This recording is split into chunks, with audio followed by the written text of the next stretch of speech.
I never thought freedom would look like a folded piece of paper and a single house key. But there it was, my handwriting, my escape route, pinned beneath the key to the back door. The door I always used when I wanted to slip in unseen. Tonight, I used it for the last time. I need freedom. Don't look for me. For sentences. No apology. No explanation. Exactly the way I wanted it. Clean, minimal, undeniable. Jason always expected conflict to come with volume. Tears, voices raised, glass shattering. But I didn't want a dramatic ending. I wanted air. Space. To finally feel like me again. For months now, I had been suffocating, silently, inside the neat, perfectly planned life he loved so much. Jason, he was structure. He was lists, weekend schedules, spreadsheets for vacations, grocery plans categorized by aisle number. Predictable, reliable, comfortable. And I hated how much that word, comfortable, had become my whole identity. Mark wasn't comfortable. Mark was chaos. He was spontaneity and heat and messages that made me feel like my heart still remembered how to sprint. I glanced around the kitchen one last time. The golden under-cabinet lights reflected off the carefully chosen backsplash tiles, the ones Jason researched for 3 months before buying. Everything in this house was something he planned, paid for, measured, compared. Nothing felt like it was chosen for me. I left the coffee smell behind, freshly brewed because I couldn't leave without one last taste of routine. Maybe I was saying goodbye to the person who woke up early for someone else's life every single day. The house was ours, but the life? It was entirely his. I slipped out, the door closing behind me with a soft click, the sound of a chapter ending. When I sat in Mark's car, he squeezed my hand and smiled. "Finally free?" he asked. I smiled back. It felt more like a question than a truth. But I nodded anyway. I thought freedom would feel like floating. Instead, the first night we booked a hotel suite, my chest wouldn't stop tightening. Not because I regretted leaving, but because Jason wasn't reacting how he was supposed to. No calls. No frantic messages begging me to come home. No voicemails filled with heartbreak. I wanted him to chase me. Just a little. Just enough to prove that somewhere underneath all his perfect control, he was just as lost as me. So when I posted that rooftop drink selfie, finally free sparkles, I waited for it. The jealousy. The anger. Nothing. Silence. That silence was worse than any fight we ever had. The next day I tried texting him, something small, indirect. "Hey, are you home?" No answer. Even Mark noticed. "He'll come around. Just give it time." But I didn't want time. I wanted proof that I mattered. By the second day, irritation clawed up inside me. "Are you seriously ignoring me?" Send. Typing bubble? Nothing. Still silence. He was the one I left, so why did I feel abandoned? On the third day, the panic finally hit. I tried to pay for dinner. My card declined. That wasn't possible. We had thousands in that account. Everything was joint. We shared everything. I tried again. Declined. I tried my savings card. Declined. Mark covered the bill. Awkward smile. Eyes shifting. "We'll sort it out tomorrow." But that night I stared at the ceiling of the hotel room, stomach twisting. Jason wouldn't freeze our accounts. He couldn't. He wouldn't do that to me, would he? Day 4. I finally called him. No answer. I called again. Straight to voicemail. I wasn't scared anymore. I was furious. He had the nerve to act like I abandoned him. He never understood how lonely our home had become. That I wasn't running toward Mark. I was running away from being invisible. Jason always said I was impulsive, emotional, dramatic. Maybe he was right, but at least I felt something. I left another message, angrier this time. "Okay, what the hell is going on? Why isn't my card working?" Still no reply. So I sent another. And another. Freedom didn't feel free anymore. It felt like falling. Fast. By Monday morning, Mark forced me to pull myself together. "You wrote a note. You asked him for space. He's just respecting that." I wanted to believe him. Really, I did. But my hands were shaking when we drove to Jason's lawyer's office. Because yes, now he had a lawyer. My email showed the appointment confirmation. A divorce lawyer. A divorce? From 4 sentences? No. No, he was supposed to wait. Cry. Break. Realize how much he needed me. He was not supposed to be calm.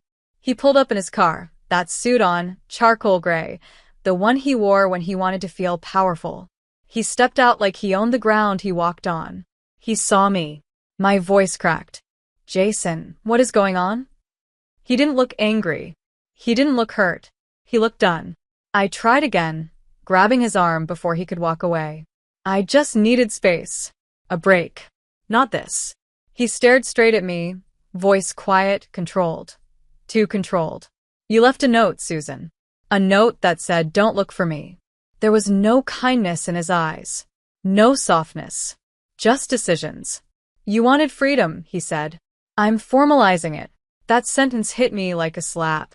He turned away, leaving me outside, Mark waiting, awkward and silent. I was suddenly terrified that I had miscalculated the whole game. I didn't want a divorce. I wanted a reaction. I didn't want to destroy Jason. I wanted him to fight for me. But he was walking into that office like he'd already buried our marriage. When he locked me out of the house, the panic returned, hot and heavy. The landlord confirmed it. I wasn't on the lease anymore. I had no right to step inside my own home. You abandoned the lease, Susan, Jason said over the phone. His voice was ice. 2 weeks ago, he couldn't sleep without me. Now he spoke like I was a stranger. Mark tried to be supportive, but even he was getting uncomfortable. This wasn't the romantic movie he'd imagined. I wasn't the carefree woman sipping wine in hotel robes anymore. I was the problem. And the phone calls from my friends weren't comforting either. Are you okay? Where are you staying? Did you really just leave a note? They all sounded like Jason's side now. Even Carla, my best friend, asked the question I hated most. Was this about Mark? I froze. No. I just needed space. But hearing it out loud, my own voice sounded like a lie. Because if I truly needed space, why was I sleeping beside someone else? The worst moment came when Jason refused to let me in to get my belongings. Mark tried to talk tough, pushed the door open. Jason didn't flinch. He said one sentence, dark, low, final. The locks were changed the morning you left. That's when it hit me. Jason wasn't losing control. He was in control. The ground shifted under me. I had walked out thinking I was the one making the decisions. But he had turned that single choice into every consequence possible. He froze the money. He locked the house. He got the lawyer. He wasn't just letting me go. He was erasing me. When we left his doorstep, Mark whispered, "He can't do this forever." But I could hear the doubt in his voice. He didn't sign up to fight my battles. He signed up for adventure. For stolen kisses and drunken laughter and the thrill of betrayal. He didn't want to hold my hand while I unraveled. And suddenly I wondered if I had left security behind for nothing more than a fantasy. That night, while Mark slept, I cried quietly beside him, biting my fist to keep the sound inside. I didn't want him to know just how badly I was breaking. I didn't want anyone to know, because then I'd have to admit the truth. I didn't leave because I stopped loving Jason. I left because I stopped loving the version of myself I had become with him. And now, I was losing both. It's embarrassing how fast confidence can evaporate. 3 days ago, I was posting finally free sparkles. Now I was Googling, how long can a bank keep accounts frozen? Mark noticed my anxiety, not because he cared deeply, but because it was starting to cost him money. We'll figure it out, he kept saying. Except we really meant me. I had walked out of my marriage without a plan, just a man who blew air back into my lungs. Now those same lungs felt tight. Every breath was panic. Mark left early for work, his real life, his real responsibilities. The ones he never told me involved a wife of his own filing for divorce now. Funny how I used to think Jason was the one who trapped me. Mark's world was beginning to feel like a cage too. I scrolled through my messages again and again, waiting for Jason to answer just one. Just one. He didn't. I forced myself up and decided, today, I would go to the house. The house that still echoed my laughter and footprints and arguments.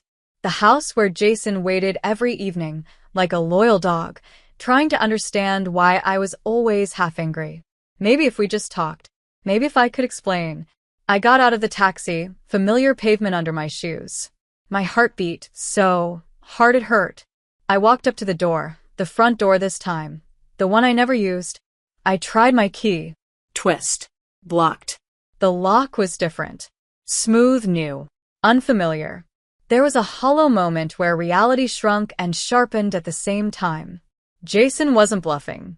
He had cut me out of my home, of my life, with the same quiet efficiency he used to plan our vacations and meal schedules. I rang the bell, not caring if neighbors saw. Footsteps. A pause. Click. He opened the door, but only halfway, chain pulled tight. Susan, he said. Calm. Cold. Like my name was just a sound now. My throat went dry. Can we talk? We've already said everything, he replied. No, I whispered. We didn't. Behind him, I could see memories. The armchair I used to toss my coat on. The kitchen island where we argued about tile colors. The rug I once chose that he said would stain too easily. It was like looking at the evidence of a life I abandoned. I just need my things, I said. Clothes. Passport. Photos. Please. Your lawyer can arrange the pickup, he said. He started to close the door. Jason, wait. He stopped. Not because he cared, but because I used his name. I seized the moment. I didn't leave because I stopped loving you. That made him blink. I left because you stopped seeing me. His jaw tightened, like he had to trap words behind his teeth. I see you clearly now, he said, and shut the door. The chain clink echoed in my chest. I stood there until the cold seeped into my bones, until the guard light flicked off, until I had to face the truth. Jason wasn't mine anymore. Not even a little. Mark found me later that night curled on the sofa in the apartment. You have to accept this, he said. His voice wasn't gentle, it was efficient. A voice used to closing deals, not opening wounds. He's angry. But this is temporary. Once he cools down, you'll negotiate something fair. He moved closer, arms around me. But the warmth didn't reach my heart. Because Mark's fair didn't include Jason loving me again. His version of fair was me letting go. And I wasn't ready. Not yet. That night, when Mark fell asleep, I got up and searched for proof that this wasn't the end. That Jason still cared. I opened email. Nothing. Instagram. Nothing. But then I remembered the shared desktop computer. The one we both used, but I never bothered to clear. Maybe there I could find something. Confusion, heartbreak, a window into his pain. Something. I inhaled, turned on the computer, and clicked. And what I found wasn't his heartbreak. It was mine. Screenshots. Dozens of them. Of my messages with Mark. The ones where I complained about Jason. The ones where we joked about his routines. Where I said I felt like a domesticated pet. He had been reading every word. He saved them. Organized them. Sent them to his lawyer. I pressed a hand to my mouth, like I could shove the truth back in. Jason hadn't ignored me. He was studying me. Preparing. Building the case that I was the villain. And maybe I was. The computer screen glowed back at me, cold and bright like interrogation lights. Every emoji and timestamp was a bullet in his chamber. I shut the laptop, so fast the sound made Mark stir. What's wrong? He murmured. Nothing. I whispered, crawling back beside him. But everything was wrong. The next day, I received papers. Divorce papers. No courtroom speeches. No dramatic confrontations. Just a document spelling out my consequences. I stared at the paragraph that cut deepest. Respondent abandoned the marital home.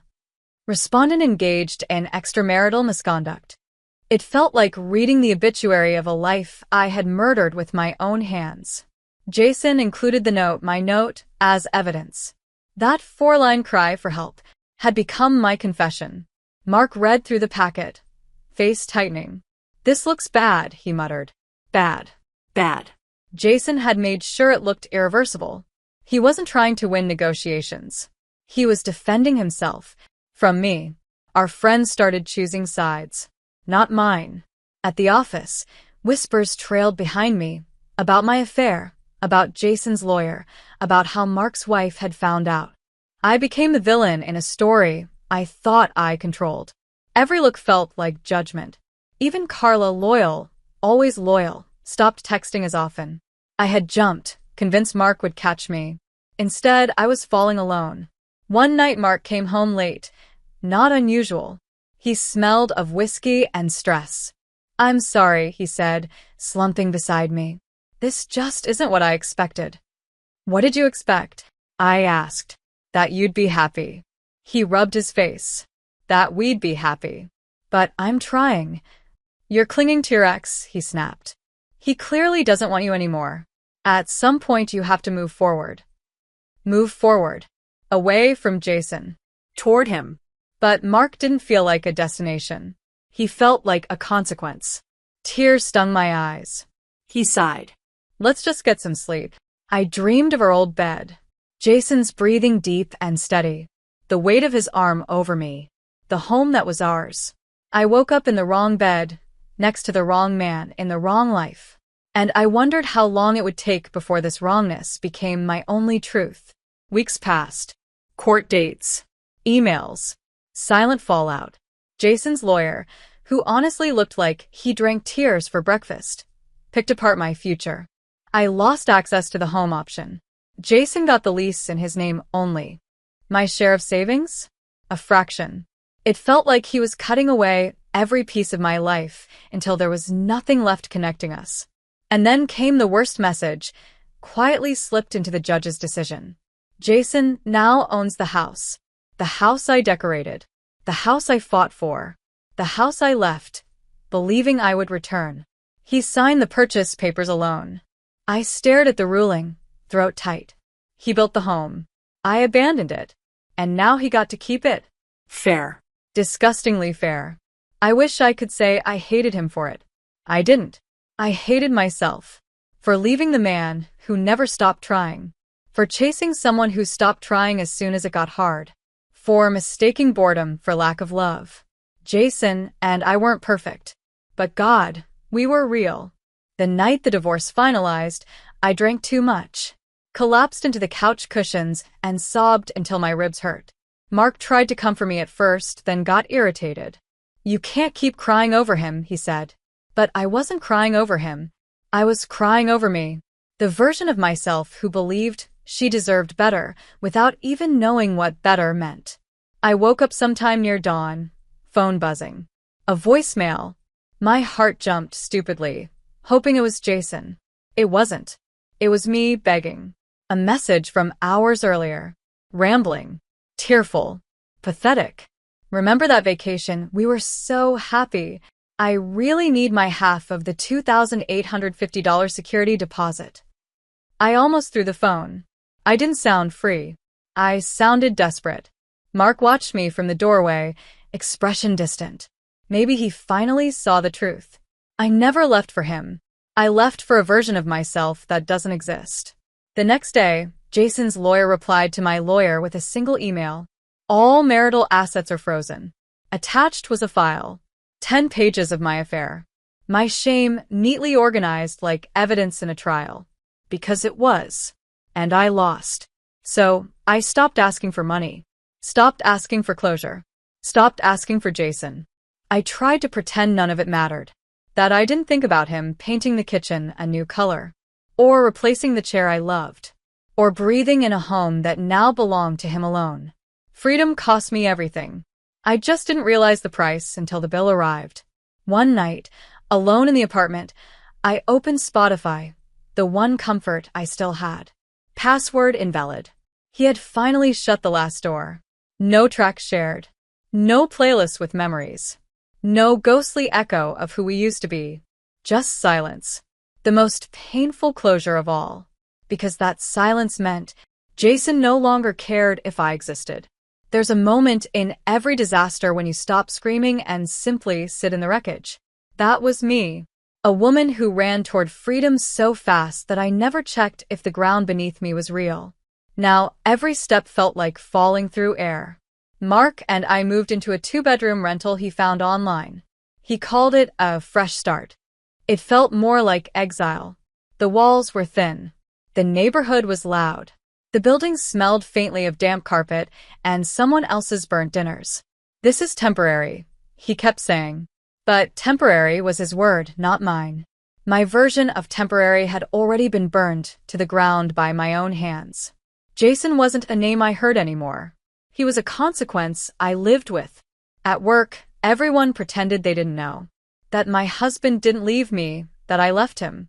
That I didn't lose everything to a note and a fantasy. But pretending requires energy, and I didn't have any left. I used to walk into the office with confidence. Now I walked in with guilt, eyes glued to the carpet. The woman who smiled behind her perfect, polished facade was gone. What remained was someone people whispered about. "Is she okay? She left her husband for that guy, right?" I heard the bank froze their accounts. Mark pretended not to hear, but he did. I could feel his shame every time someone looked at us. We weren't the passionate thrill anymore. We were a rumor. At home, Mark avoided me more and more. Late meetings, business trips, long silences. I tried to hold on to the version of him I left everything for. The man who once made me feel seen, desired, Alive. but that version existed only in stolen hours and dark corners. In texts and fantasies. Not in real life. Real life, Mark was impatient. Tired. Annoyed. Like I was an obligation he didn't sign up for. "This would be easier if you weren't still obsessed with Jason," he said one night. I opened my mouth to protest, but I couldn't. Because he was right. Jason lived inside all the silence between sentences. In the spaces I couldn't fill. In the breath I held every time I thought of the home that was no longer mine. Mark kissed me to shut me up. Not gently, impatiently. "This is our life now," he whispered against my lips. His "our life" sounded like a sentence, not a promise. It is strange. I walked out of Jason's life believing I deserved more attention, but now no one looked at me at all. Even my own reflections seemed unsure. Who are you? What have you done? I kept searching every day for a sign that leaving was worth it. A moment of joy. A spark. Anything. But nights stretched long and heavy, and the silence in that apartment was different. It wasn't peaceful. It was punishing. Mark would fall asleep, and I would stare at the ceiling, replaying memories I once resented. Jason waking up early to make coffee. Jason folding laundry while humming off-key. Jason making space for me in every plan he made. What I once called boring was actually love. Routine wasn't a cage. It was comfort. And I had traded comfort for chaos. A month after the divorce finalized, Sarah, a coworker who still spoke to me, asked if I wanted to grab lunch. I said yes. Mostly because she didn't look at me like I was contagious. Over salads neither of us wanted to eat, she finally asked, "Do you regret it?" The words sat heavy between us. "No," I lied. "I just didn't think it would go like this." She looked at me with a type of pity that felt like a slap. "I saw Jason last week," she said quietly. "He seems good. Different. Happier." My fork slipped from my hand. Happier. Not surviving. Not coping. Not heartbroken. Happier. The oxygen in the room thinned. Sarah kept talking, saying something about new paint, new furniture, but all I heard was the sound of my chest tearing open. Jason's healing felt like proof that I had been the only source of pain. "You made him miserable," my guilt whispered. I excused myself to the bathroom and cried, silently, viciously, until my makeup was ruined enough to erase the polished mask I still tried to wear. That night, alone on the couch after Mark left for drinks with colleagues, I pulled out my phone. I typed Jason's name into Instagram. His profile wasn't private anymore. The newest photo was just his living room. Deep green sofa, bookshelf, warm lighting. But the caption was a knife. Home. No longing. No sadness. Just pride. He had rebuilt the space I abandoned. And he wasn't missing me in it. I scrolled further. There was a picture of him hiking alone. A picture with coworkers smiling. A picture of a new bookshelf filled with thick, serious books. He didn't look like the man who waited for me every night. He looked like the man who finally stopped waiting. And I realized something excruciating. Jason had moved on from me, long before the court said he could. I started avoiding mirrors. They only reflected mistakes. A woman who thought love was boring, who destroyed something devoted, who turned her husband into a stranger. Guilt is loud when you're alone. It told me the truth. Jason didn't fail me. I failed Jason. Mark's apartment grew smaller by the week. His voice sharper. Our fights louder. Our silences more hostile. He resented that I wasn't the fearless woman he fell for. I resented that he wasn't the escape I imagined. One evening, he slammed his laptop shut and said, "You know what your problem is? You thought leaving Jason would magically fix you. Turns out the problem wasn't him." I stared at him, horrified because he had just said the thought I spent every night trying not to think. He wasn't finished. "You want to go back, don't you? Too bad. He's done with you." He walked away, leaving me frozen in place, naked beneath every accusation. I wanted to scream, but screaming didn't change truth. A few days later, a package notification arrived for me. Storage pickup. The boxes of my belongings from the house, prepaid for 1 month. After that, I would have to pay for my pass too. I stared at the address, feeling something sharp twist in my stomach. Jason had neatly labeled my history and placed it in a warehouse. He didn't even keep the mess. I went alone to collect them. The guy at the counter wheeled out a stack of boxes. Everything I once called a life reduced to cardboard and tape. Inside, dresses I chose to impress Jason. Perfumes he bought because I once admired them. Frames filled with memories he no longer wanted on his walls.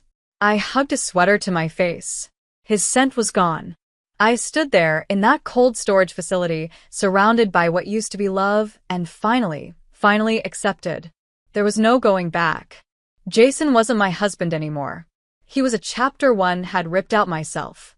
Back at the apartment, Mark looked at the boxes with annoyance. "We don't have space for all this. Can't you get rid of most of it? Get rid of it." As if it was clutter. As if my life was something disposable. He opened a box and pulled out a photo, Jason and me on the Oregon coast, smiling into the wind. "That can go," he said. I snatched it from his hand. "Don't touch my things." His eyebrows rose, surprised, maybe even scared, of the fire in my voice. He backed away. "I'm going out," he muttered. The door slammed hard. But I didn't flinch, because for the first time in months, I felt something real. Not guilt, not fear. Ownership. Of my mistakes. Of my consequences. Of this version of myself, broken but honest. Later, I spread the photos across the floor. Jason laughing. Jason cooking. Jason holding me like the world made sense. I traced a smile with my fingertip. "I'm sorry," I whispered into the empty room. Not because I wanted him back, but because he deserved a goodbye better than a note and a fantasy. And I deserved a punishment better than denial. Love wasn't the villain. Expectation was. Jason didn't stop seeing me. I stopped seeing him. I thought passion lived outside the home we built. I never realized passion was in the way he always saved the last bit of coffee for me. In the way he kissed my forehead when he thought I was asleep. In the way he planned for a future that always had me in it. Mark had never done any of that. He never wanted to. He never will. I made my choice. And I chose wrong. Not the wrong man. The wrong version of myself. So I began to rebuild. Not to win Jason back, but to become someone I wouldn't leave again. I applied for a transfer at work. I found a tiny studio apartment, just mine. I started therapy. I picked up painting again, the one passion I sacrificed for schedules and routine. My healing began where my destruction ended. It isn't glamorous. It isn't fast. It isn't easy. But for the first time, I am alone. Without being lonely. I don't stalk Jason's social media anymore. I don't wait for messages that will never come. I don't blame him. I don't blame Mark. I don't blame freedom. I blame the part of me who couldn't recognize love when it was steady. The past is behind me, stored, labeled, boxed, just like Jason placed it. And that's okay, because now I'm writing a life that isn't a reaction to someone else's. A life where love isn't a rescue mission and freedom isn't an escape. Maybe one day I'll love again, but this time, I'll stay.